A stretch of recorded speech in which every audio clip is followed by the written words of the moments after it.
اور اس وقت نگراں وزیر داخلہ علی ظفر پریس کانفرنس کر رہے ہیں، آئیے آپ کو سنواتے ہیں۔ ایوریج پانی ہے سال کا، کیونکہ اصل پانی آپ کا صرف چند مہینے کے لیے آتا ہے، باقی مہینے جب سردیاں آتی ہیں مثلاً تو پانی بہت کم ہو جاتا ہے، اس لیے اس کو سٹوریج کی ضرورت ہے تاکہ آپ سارا سال وہ پانی استعمال کرتے رہیں، ورنہ جب زیادہ پانی آتا ہے تو وہ ضائع ہو جائے گا، کم آتا ہے تو آپ کے پاس ہوگا نہیں استعمال کرنے کے لیے۔ تیسری آف کورس اس کی جو میجر ڈیمز کی وجہ ہے بنانے کی وہ ہے بجلی، کیونکہ یہ سب سے سستا بجلی بنانے کا طریقہ ہے، اور نارملی 30 سے 40% آپ کی جو بجلی ہے وہ ہائیڈرو پروجیکٹ سے بنتی ہے، ہماری میرا خیال ہے سیکٹری صاحب صحیح بتائیں گے، ہماری صرف 27% ہے۔ تو یہ ڈیمز جو نہیں بنے یہ ایک بہت بڑا چیلنج ہے آنے والی حکومت کو، لیکن ڈیمز کے بننے کے ساتھ ساتھ جہاں آپ پانی کو بچانے کی اور اس کو جمع کرنے کی بات کرتے ہیں وہاں اتنا ہی ضروری ہے، اور یہ میں ایمفسائز کر رہا ہوں، انڈر لائن کر رہا ہوں، اتنا ہی ضروری ہے کہ آپ جو پانی کو پہنچانے کے طریقے ہیں ان کو بھی، ان کے استعمال کے طریقوں کو بھی امپروو کریں۔ مثلاً آپ کا 90 سے 95% پانی جو ہے وہ ایگریکلچر کے لیے استعمال ہوتا ہے، 90 سے 95%، اور وہ جو پانی آپ کا 90 سے 95% استعمال ہو رہا ہے ایگریکلچر میں، اس کو پہنچانے کا طریقہ ہے کینالز کے ذریعے۔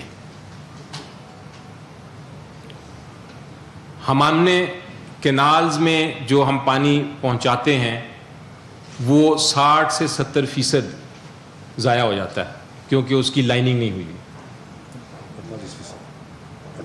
48% ٹو بی ایگزیکٹ، 48% ضائع ہو جاتا ہے کیونکہ اس کی لائننگ نہیں ہوئی۔ اگر آپ لائننگ کر دیں کینالز کی تو آپ ہر سال 6.5 MAF کا پانی بچا سکتے ہیں۔ 6.5 MAF کا پانی یعنی 2 سال میں آپ تربیلا اور منگلہ جتنا جاب ڈیم کا جو پانی آپ نے بچایا 13.1 وہ آپ پورا کر سکتے ہیں۔ لائننگ کی طرف بھی پوری طرح توجہ نہیں دی گئی، حالانکہ یہ ڈیم سے سستا کام ہے۔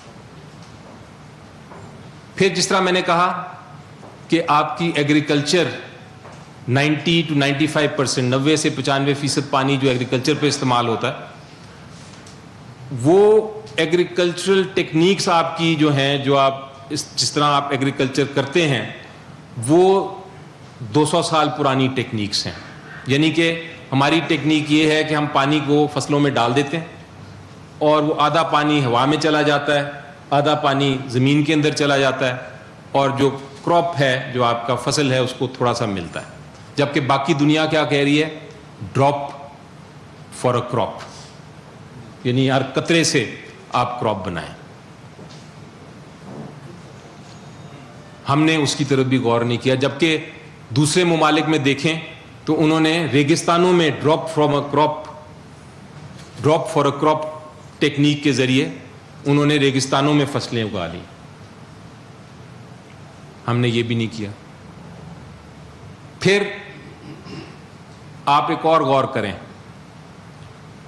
بہت بڑی بات ہے، آپ کے جو شہر ہیں اور جو گاؤں ہیں جہاں پانی استعمال ہوتا ہے، میرا خیال ہے ہم وہ تھوڑے سے ملکوں میں سے ہیں جو پینے والا پانی سیوریج کے طور پہ استعمال کرتے ہیں۔ ہمیں چاہیے تھا کہ سسٹم بنائیں کہ سیوریج کا پانی الگ اور پینے کا پانی الگ استعمال ہو، واٹر ٹریٹمنٹ پلانٹس بنائیں، اس پہ بھی غور و فکر نہیں ہوا۔ یہ سارے معاملات ہیں جو ہم نے نہیں کیے، جو میں نے آپ کو ذکر کیا۔ لیکن اگر آپ دیکھیں تو جب ہم آئے تو ہم نے واٹر کی جو ہماری ڈپارٹمنٹ ہے اس سے پوچھا کہ بھئی آپ کا بجٹ کتنا ہے، یا آپ نے اتنے سارے کام اتنے سالوں سے کیوں نہیں کیے؟ تو ہمیں پتہ چلا، اور اس سے پہلے کہ میں آپ کو فگر بتاؤں، جو دنیا میں ڈیولپمنٹ بجٹ ہے وہ 20 سے 30% اپنا ڈیولپمنٹ بجٹ پانی پہ لگاتے. ہمارا جو ڈیولپمنٹ بجٹ میں نے ان سے پوچھا, انہوں نے کہا جی 3 سے 7%. 3 سے 7%. سو اس بجٹ سے آپ اپنے پانی کا مسئلہ حل نہیں کر سکتے. آپ کو اپنا بجٹ پانی کا تبدیل کرنا پڑے گا. 20 سے 30% فوراً لے جانا پڑے گا. اس کے ساتھ ساتھ, اس سے پہلے کہ میں تجاویز پہ آؤں, یہ سارا کام ہمارا جو اپر ریپیرین ہے یعنی کہ ہندوستان وہ دیکھ رہا ہے. اور انہوں نے انڈس واٹر ٹریٹی کی خلاف ورزی کرتے ہوئے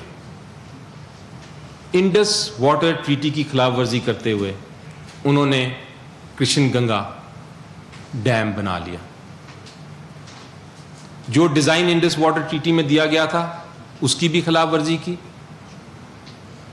اور اب وہ انتظار کر رہے ہیں کہ ہم آگے جا کے باقی ڈیمز بھی بنائیں, جس میں ایک رتلے ڈیم بھی بنانے کا ارادہ ہے ان کا.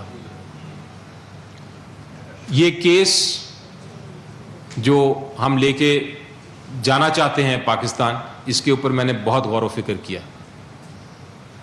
بہت اسٹڈی کی ہے, اور یہ بڑا اچھا ہمارا کیس ہے. یہ بھی ہمارا چیلنج ہوگا کہ اس کیس کو ہم ورلڈ بینک کو یہ مجبور کریں کہ وہ جو ثالثی عدالت ہے انڈس واٹر ٹریٹی کے تحت وہ بنائے, تاکہ ہم اپنا یہ کیس بھی جیت سکیں.